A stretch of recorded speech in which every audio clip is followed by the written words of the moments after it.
One of my objections to switching to low carb is whenever someone only wants to do it to lose weight. Because as long as you have that in mind, it's you're going to want to stop doing it as soon as the weight is lost. This is actually for every other diet out there too. I was doing Weight Watchers, and I figured once I got to a goal weight, which I didn't really have one, I just wanted to lose weight. But I figured that once I reached a certain point, that I could just stop dieting. And that's not how it works. As soon as you stop whatever diet you're on that has helped you lose weight, you will begin to gain the weight back. It doesn't matter what diet it is, it always works the same. So it's the exact same thing for doing any version of low carb, whether it's keto, ketovore, paleo, carnivore, whatever. You will start putting the weight back on.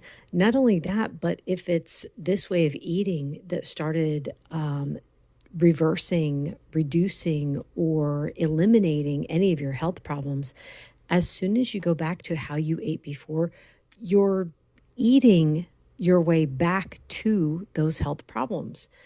So that's one of those things where it's like you have to make up your mind that I'm going to do this for the rest of my life.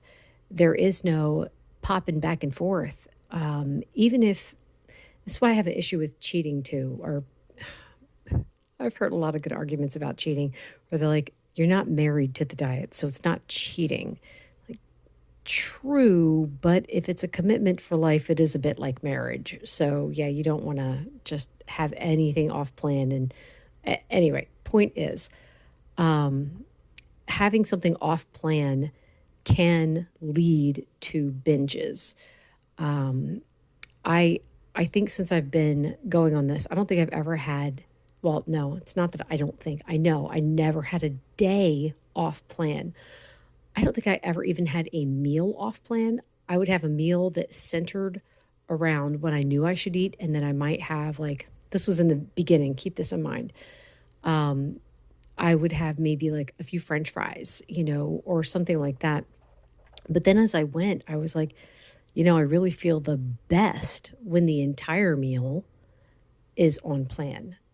And, I've said before, it's been about 2 years now since I gave up sugar and sweet treats, whether they were low carb or not. I had to give them all up because, first of all, they didn't make me feel very good.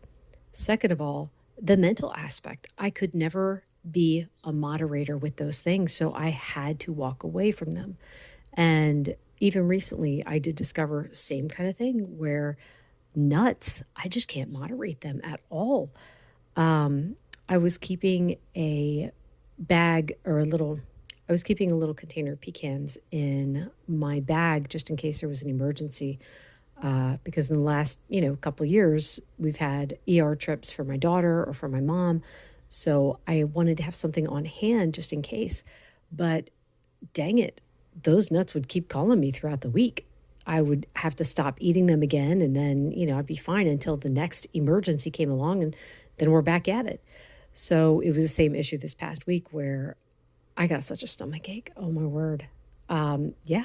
And it was that kind of thing where it reinforced the idea of like, you can't moderate them. Yeah, you had them in the emergency situation, but then they keep calling you and then you want to have them and then you finish the whole thing. So yeah, this has to be for life. This has to be sustainable for life. And bringing something in that I can't moderate makes this way of eating unsustainable. Anyway, that is all for today. Thank you so much for listening. Bye.